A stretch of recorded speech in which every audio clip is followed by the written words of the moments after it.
तो hello friends, study and health channel में आपका स्वागत है। मैं ऋषि झा। आज का जो टॉपिक है वो है लाइट चैप्टर का हम लोग तीसरा लेक्चर आज हम पढ़ रहे हैं, जिसमें हम लोगों ने पिछले लेक्चर में हम लोग देखा था गोलीय दर्पण के बारे में, अवतल दर्पण के बारे में। गोलीय दर्पण के दो प्रकार के बारे में हम लोगों ने जाना था, उसमें अवतल दर्पण और उत्तल दर्पण के बारे में हम लोगों ने जाना था। आज बहुत ही महत्वपूर्ण टॉपिक है जो कि आप सामने देख रहे होंगे।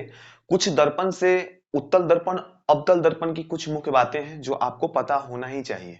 तो यहाँ पे देखिए, यहाँ पे आप जैसे कि फिगर में डायग्राम में देख रहे होंगे, दो प्रकार के दर्पण आप लोग देख रहे होंगे। पिछले लेक्चर में हमने आपको बताया था ये जो दर्पण है ये अवतल दर्पण आप जान चुके होंगे, क्योंकि पिछले लेक्चर में बताया था अवतल और उत्तल की पहचान, उत्तल दर्पण और अवतल दर्पण की जो क्या पहचान है, उसका डेफिनेशन क्या है। तो आप देख रहे हो इसकी जो परावर्तक पृष्ठ है वो अंदर की ओर है। तो आप जानते हो अंदर की ओर जिसका परावर्तक पृष्ठ होगा वो होगा दर्पण अवतल, जिसका परावर्तक पृष्ठ बाहर की ओर होगा वो दर्पण जो होगा वो होगा उत्तल। तो आइए इस प्रकार का जो डायग्राम है इसके बारे में जो मुख्य मुख्य पॉइंट हैं इसको हम समझते हैं। जैसे कि यहां देख रहे हो पोल दर्पण का ध्रुव, तो यहां पे आप देखें गोलीय दर्पण के परावर्तक पृष्ठ के केंद्र को दर्पण का ध्रुव कहते हैं। अब यहां पे आप जानो एक बात को, ये गोलीय दर्पण है। जैसे कि आप जानते हो मैंने पिछले लेक्चर में गोलीय दर्पण के बारे में बताया था कि एक गोला है ना, एक मतलब अब गोला था उसको मैंने काट के जो है मैंने कहा चलिए एक परावर्तक पृष्ठ है, ठीक है, गोलीय परावर्तक पृष्ठ है ना। जैसे कि आप देखते हो सामने में मैं आपको बता रहा हूं, देखिए इस प्रकार का ये एक गोला होगा जिसको बीच से काट करके जो है हमने दो भागों में डिवाइड किया, ठीक है। तो ये जो भाग है ना इसके जो परावर्तक पृष्ठ है वो अंदर की ओर है, तो ये दर्पण हो गया अवतल। और ये जो आप देख रहे हो ना ये रियल वास्तविक में ऐसा था, वास्तविक में ये इस प्रकार से था, इस प्रकार से था। अब इसको हमने बीच से काट दिया और दो हिस्सों में इसको बांट दिया।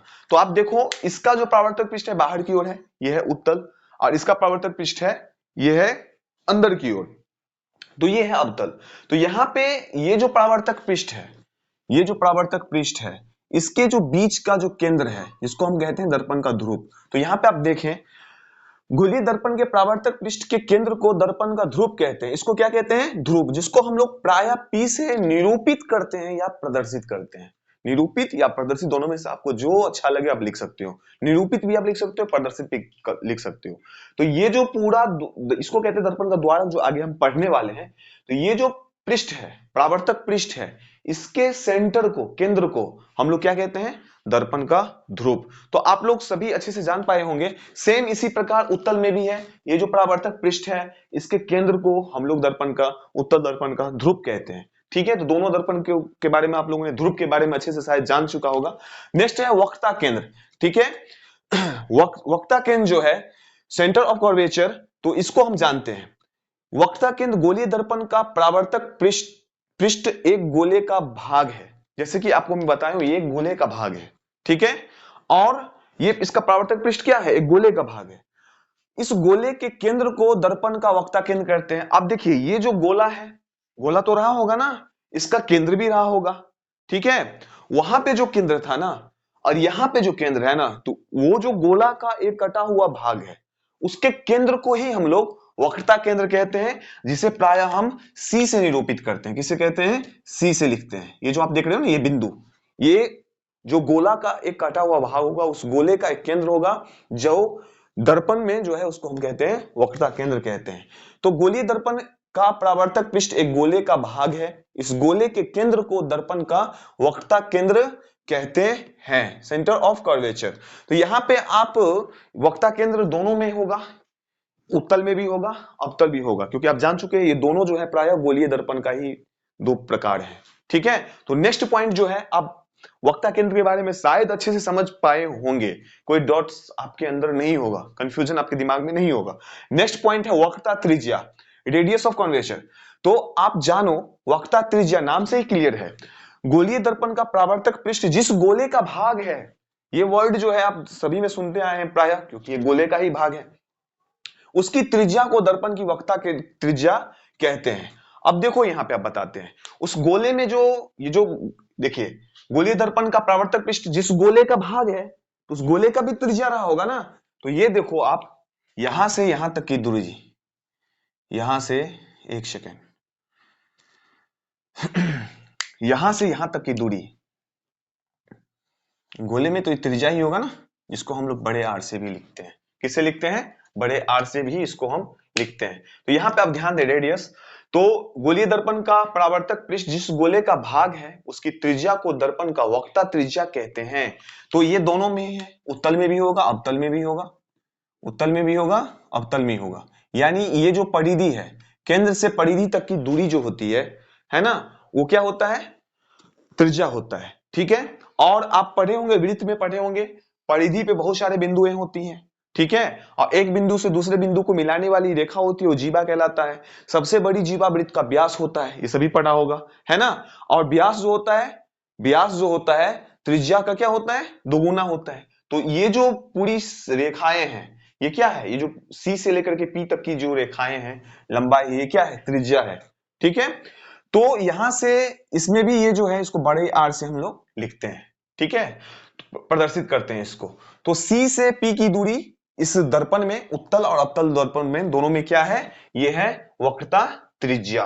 तो गोलीय दर्पण का परावर्तक पृष्ठ जिस गोले का भाग है उसकी त्रिज्या को हम लोग क्या कहते हैं? दर्पण की वक्रता त्रिज्या कहते हैं। अब है मुख्य अक्ष। अब मुख्य अक्ष बहुत इंपॉर्टेंट है, इसको समझें। ये जो मुख्य अक्ष है ना, ये एक, हम लोग साइंटिस्ट लोग जो भी थे, वो दर्पण के अध्ययन के लिए, लेंस का अध्ययन के लिए एक काल्पनिक, मतलब दर्पण का अध्ययन के लिए, सॉरी, दर्पण का अध्ययन के लिए एक काल्पनिक रेखा को मान लिए थे। और उस काल्पनिक रेखा के से जो है उन्होंने बहुत सारे स्थितियों का जो है अध्ययन किया था। जैसे कि आप यहाँ पे ध्यान दें, मुख्य अक्ष, गोलीय दर्पण के ध्रुव व वक्रता त्रिज्या से गुजरने वाली एक काल्पनिक रेखा, ये काल्पनिक रेखा, ऐसा होता नहीं है, इसको काल्पनिक रूप से वैज्ञानिकों ने माना। ठीक है। तो काल्पनिक रेखा है। तो गोलीय दर्पण के ध्रुव व वक्रता त्रिज्या से गुजरने वाली एक काल्पनिक रेखा को मुख्य अक्ष कहते हैं, प्रिंसिपल एक्सिस कहते हैं। तो यहाँ पे आप ध्यान दें, ये जो दर्पण के ध्रुव और वक्रता त्रिज्या से गुजरने वाली एक काल्पनिक रेखा को ही हम लोग कहते हैं मुख्य अक्ष कहते हैं। ये कोई रेखा रेखा नहीं होता है, ये हम लोग प्रयोग करने के लिए बहुत सारी स्थितियों के बारे में पढ़ेंगे, उत्तल दर्पण अवतल दर्पण में प्रतिबिंब निर्माण के बारे में पढ़ेंगे। तो उन सारी स्थितियों को जानने के लिए, प्रयोग करने के लिए वैज्ञानिकों ने एक काल्पनिक रेखा को माना, जिस रेखा को हम लोग कहते हैं मुख्य अक्ष। क्या कहते हैं? मुख्य अक्ष कहते हैं। तो गोलीय दर्पण के ध्रुव व वक्रता त्रिज्या से गुजरने वाली एक काल्पनिक रेखा को दर्पण का मुख्य अक्ष हम लोग कहते हैं। तो ये जो चार बिंदु हैं आपने अच्छे से समझा, और आगे हम लोग बहुत सारे बातें हैं जो समझेंगे। तो अगर आपने अच्छे से इसको समझा तो इसको नोट करें, फिर आगे हम लोग देखते हैं। अगला जो बिंदु है वो है अवतल दर्पण का मुख्य फोकस, जिसको कहते हैं प्रिंसिपल फोकस। प्रिंसिपल फोकस के नाम से हम लोग जानते हैं। तो देखिए यहाँ पे मुख्य फोकस होता क्या है, तो आपको समझना है, सिंपल सी बातें हैं, दो बातें का ध्यान आपको रखना है इसमें मुख्य फोकस में। क्योंकि मुख्य फोकस जो होता है उत्तल अवतल में, एक जो बातें हैं जो बहुत ही महत्वपूर्ण है, जो दोनों को एक दूसरे से विपरीत करता है, दोनों में अंतर क्रिएट करता है, वो है क्या? वो देखें। पहली जो बात है, अवतल दर्पण का मुख्य फोकस की अगर मैं बात करें, तो मुख्य अक्ष पर स्थित वह बिंदु जिस पर मुख्य अक्ष के समांतर आपतित किरणें परावर्तन के पश्चात जो है मिलती है। तो यहां पे आप देखें, कोई भी, ये अवतल है, ये उत्तल है, अभी हम बता चुके हैं आपको। तो कोई भी प्रकाश की किरणें, अगर कोई प्रकाश की किरणें, मान लो दो किरणें हम लेते हैं यहाँ पे, वो मुख्य अक्ष के समांतर आ रही है। किसके समांतर आ रही है? मुख्य अक्ष। मुख्य अक्ष जो है एक काल्पनिक रेखा है, ठीक है, और जो कि वक्रता त्रिज्या और दर्पण के ध्रुव से गुजरता है। तो यहां पे आप ध्यान दो, कोई भी दो किरण को अगर मैं लूं, कोई भी किरण, बहुत सारे किरण, ये नहीं कि दो ही, बहुत सारे किरण को अगर मैं यहां से मुख्य अक्ष के समांतर, या दो किरण का मैं यहां पे प्रयोग करने वाला हूं, दो किरण को यहां पे मुख्य अक्ष के समांतर में लाऊं, तो मुख्य अक्ष के समांतर आएगा, और परावर्तन के पश्चात वो परावर्तित होगा यहां से, ठीक है।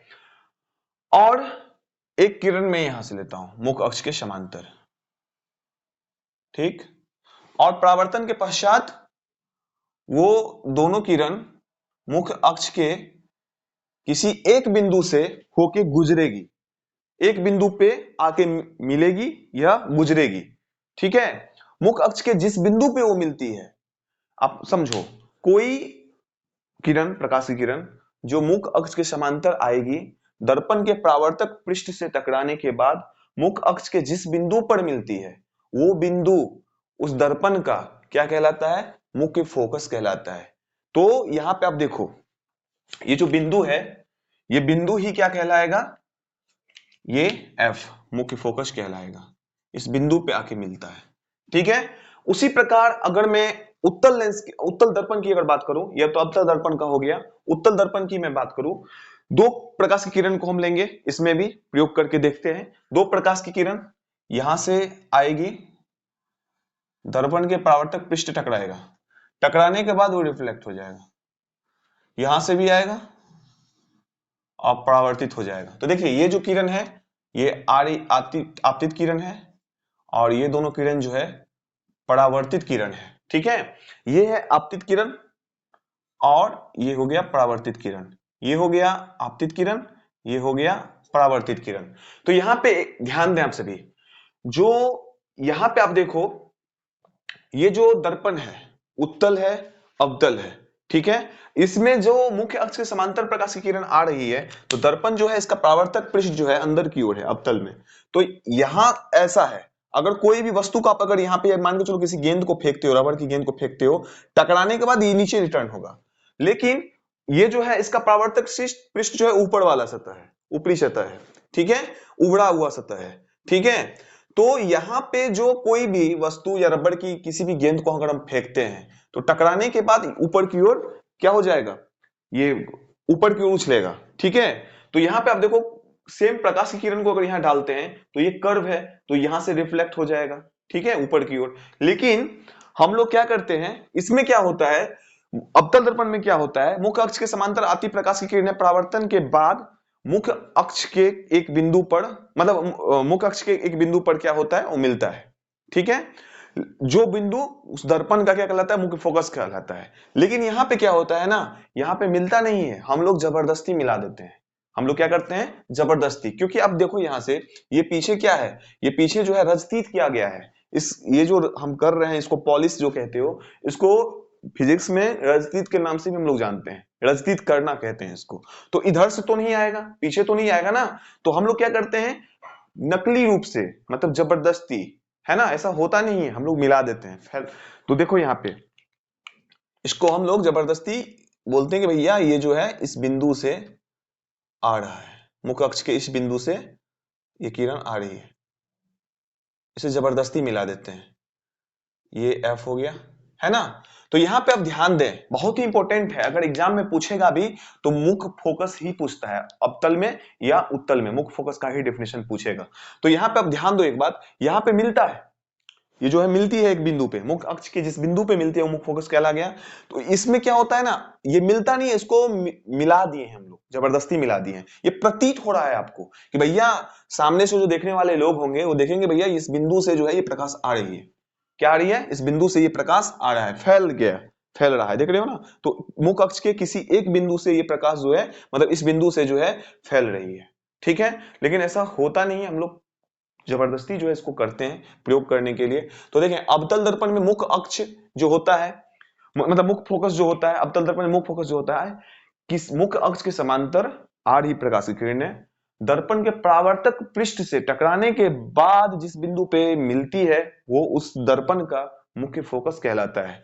लेकिन मिलती है, इसको ध्यान रखना, मुख्य अक्ष के जिस बिंदु पे मिलती है, मतलब मुख्य अक्ष के समांतर आ रही प्रकाश की किरणें दर्पण के परावर्तक पृष्ठ के बाद, ठीक है। ये देखो दर्पण के परावर्तक पृष्ठ हो गया, ये यहां से टकराने के बाद मुख्य अक्ष के जिस बिंदु पे मिलती है वो दर्पण का क्या कहलाता है, मुख्य फोकस कहलाता है। सेम अगर मैं उत्तल दर्पण की बात करूं तो मुख्य अक्ष के समांतर आ रही प्रकाश की किरणें दर्पण के परावर्तक पृष्ठ से टकराने के बाद मुख्य अक्ष के जिस बिंदु पर आती हुई, मतलब जिस बिंदु पर मिलती हुई प्रतीत होती है, ये मिलती हुई प्रतीत होती है, यहां पे मिलती है, यहां पे मिलती हुई प्रतीत होती है, तो वो उत्तल दर्पण का मुख्य फोकस कहलाता है। अवतल में मिलता है और उत्तल दर्पण में मिलती हुई प्रतीत होता है। तो ये दो बातें हैं जो इंपॉर्टेंट है, जो आपको याद रखना है, अवतल में मिलता है और इसमें प्रतीत होता है, ठीक है।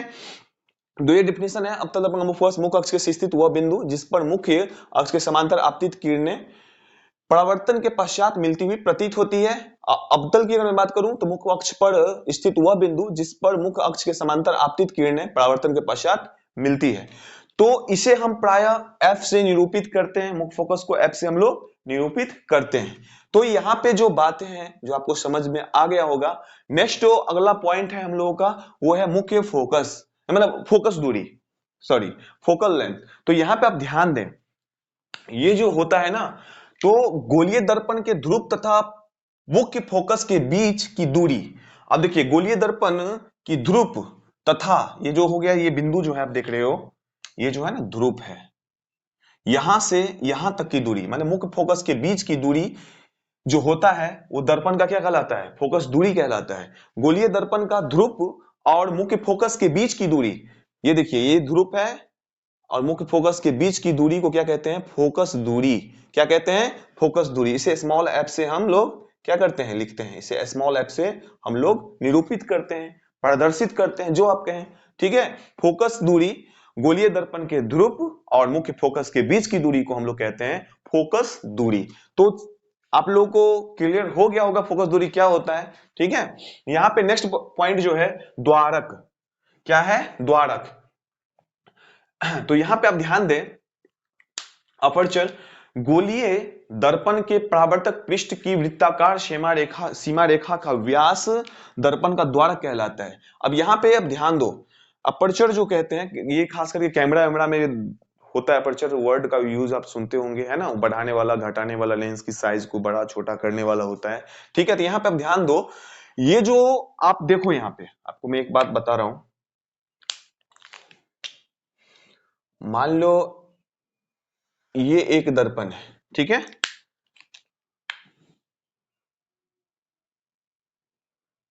ये रस्तित किए हम। ठीक है, ये जो है ये क्या है? ये एक गोलीय दर्पण है, दर्पण था जो काट दिए हैं, है ना। तो ये जो हो गया ना, ये इसका व्यास हो गया ना। क्या हो गया? ये जो वृत्ताकार सीमा है ये व्यास हो गया। और ये जो व्यास है ना, जिसको हम लोग यहाँ पे लिखते हैं दर्पण में, दर्पण में एम एन के द्वारा लिखते हैं, ये द्वारक है। द्वारक मतलब क्या हो गया?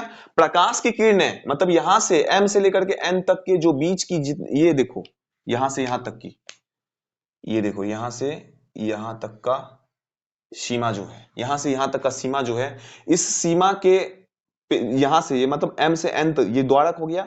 यहां से किसी भी बिंदु से प्रकाश की किरण आके टकरा सकती है, प्रकाश की किरण आके टकरा सकती है यहां से कहीं से भी। ठीक है, टकराएगी, परावर्तित होगी, ये इसका द्वारक हो गया। ठीक इसी इसी का मैं अगर बात करूं, ये देख रहे हो ये उत्तल दर्पण है, तो यहां से लेकर के यहां तक का क्षेत्र जो है ये क्या हो गया? ये एन, और इसको एन से हम लोग लिखते हैं, ये क्या हो गया? ये हो गया इसका द्वारक। क्या हो गया? द्वारक। द्वारक जो होता है ये गोलीय दर्पण का वृत्ताकार जो होता है, ये भाग जो कटा हुआ है ना, यहाँ पे देखो गोलीय दर्पण के परावर्तक पृष्ठ की वृत्ताकार सीमा रेखा का व्यास दर्पण का द्वारक कहलाता है, जहां से प्रकाश की किरणें किसी भी बिंदु से यहां तक की जितने भी बिंदु हैं, किसी भी बिंदु से आके टकरा के रिफ्लेक्ट होगी, परावर्तित होगी। ठीक है, वो दर्पण का क्या हो जाता है? द्वारक कहलाता है।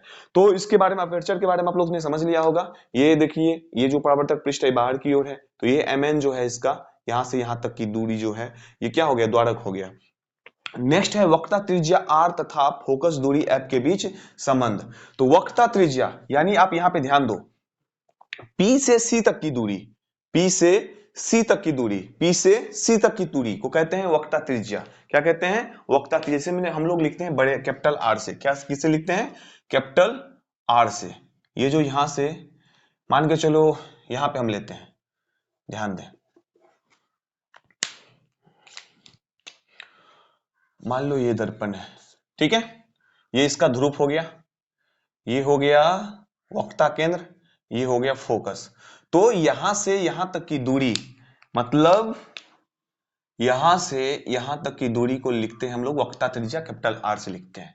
और फोकस दूरी के बीच संबंध आप यहां पे देख सकते हो, क्लियर दिख रहा होगा आपको, ये जो दूरी है ये दूरी है, तो मतलब ये जो वक्रता त्रिज्या है और ये जो मतलब फोकस दूरी है, इसकी ये क्या है? दुगुनी है। यानी R बराबर 2f लिख सकते हो। R बराबर क्या लिख सकते हो? 2f। नहीं, वक्रता त्रिज्या फोकस दूरी की क्या है? दुगुनी है। ठीक है।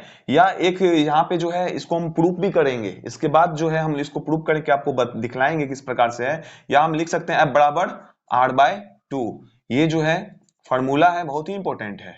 ठीक है, और इसको हम F बराबर R/2 इसके बाद जो नेक्स्ट वीडियो है इसमें हम आपको प्रूफ करके दिखाएंगे। तो वक्रता त्रिज्या R तथा फोकस दूरी F के बीच का संबंध क्या है?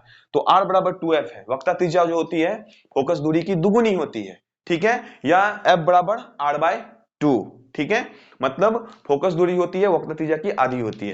तो यहाँ पे आपको ये F बराबर R/2 जो है, मैं नेक्स्ट वीडियो में आपको, नेक्स्ट लेक्चर में आपको इसको मैं प्रूफ करके दिखाऊंगा किस प्रकार जो है वक्रता मतलब फोकस दूरी की जो है दुगुनी होती है, मतलब फोकस दूरी जो होती है वो वक्रता त्रिज्या की आधी होती है, किस प्रकार से होते है हम उसको प्रूव करेंगे। ठीक है, नेक्स्ट वीडियो में, नेक्स्ट लेक्चर में हम आपको प्रूव करके दिखाएंगे। तो द्वारक, फोकस दूरी, उत्तल दर्पण का मुख फोकस, अवतल दर्पण का मुख फोकस, शायद आपने अच्छे से समझ लिया होगा। ठीक है, और कोई भी इसमें प्रॉब्लम आपको नहीं हुआ होगा, और अच्छे से आपने इसके बारे में जो है क्या है मुख फोकस किसे कहते हैं, तो मुख अक्ष के समांतर आ रही प्रकाश की किरणें दर्पण के परावर्तक पृष्ठ से टकराने के बाद मुख अक्ष के जिस बिंदु पे मिलती है वो दर्पण का क्या कहलाता है, मतलब मुख्य फोकस कहलाता है। ठीक है, मिलता है तो अवतल दर्पण होगा, अब प्रतीत होगा तो वो उत्तल दर्पण होगा। ये दो बातें हैं जो ध्यान में रखना है। उसके बाद है फोकस दूरी, तो आप जानते हैं ध्रुव से F तक की दूरी, P से F तक की दूरी को फोकस दूरी कहते हैं। ठीक है, मतलब मुख्य दर्पण का ध्रुव और मुख्य फोकस के बीच की जो दूरी होती है उसे हम क्या कहते हैं, फोकस दूरी कहते हैं। उसका द्वारक है, तो ये तो आप समझ लिए होंगे, M से N जो भी परावर्तक पृष्ठ है इसकी जो ये क्षेत्रफल है, सीमा रेखा है, इसको हम लोग क्या कहते हैं, दर्पण का द्वारक कहते हैं। और वक्रता त्रिज्या तथा फोकस दूरी में क्या संबंध है, तो R बराबर 2F या I बराबर R/2, इसको नेक्स्ट वीडियो में अच्छे से हम आपको समझाएंगे। तो शायद इस पूरे टॉपिक को आपने अच्छे से समझा होगा। अगर समझा होगा तो स्टडी एंड हेल्थ चैनल को जरूर आप लाइक करना, कमेंट करना, और अगर आपको समझ में आया तो कमेंट्स बॉक्स में जरूर लिखना, जिससे कि मुझे एक मोटिवेशन मिलता है, और भी मैं इस तरह का और भी बहुत सारे वीडियो जो है आपके सामने समक्ष जो है रखेंगे। तो चलिए, तब तक के लिए धन्यवाद, नेक्स्ट वीडियो में फिर मिलते हैं। तो चलिए, अगर आप उतारना चाहते हैं इसको उतारें।